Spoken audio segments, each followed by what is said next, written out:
മഹാനടൻ മോഹൻലാലിന്റെ ജന്മദിനമായ ഇന്ന് മെയ് 21 തിയേറ്ററുകളിലേക്ക് എത്തിയ അദ്ദേഹം നായകനായി എത്തുന്ന ദൃശ്യം 3ക്ക് മികച്ച പ്രതികരണങ്ങളാണ് പ്രേക്ഷകരിൽ നിന്നും ലഭിക്കുന്നത്.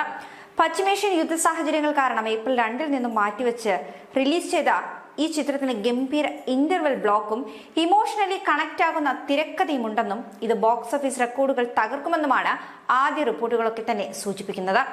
ആന്റണി പെരുമ്പാവൂർ ആശീർവാദ് സിനിമാസിന്റെ ബാനറിൽ നിർമ്മിച്ച ജിത്തു ജോസഫ് സംവിധാനം ചെയ്ത ഈ ചിത്രം UN-ന്റെ 13+ സർട്ടിഫിക്കറ്റ് ലഭിച്ചിരിക്കുന്ന ഈ ചിത്രത്തിൽ മുൻഭാഗങ്ങളിലെ താരനിരകളെല്ലാം തന്നെ അണിനിരക്കുമ്പോൾ ജോർജ് കുട്ടിയും കുടുംബവും ഇത്തവണ രക്ഷപ്പെടുമോ എന്ന് അറിയുവാനുള്ള വലിയ ആവേശത്തിൽ തന്നെയായിരുന്നു പ്രേക്ഷകർ.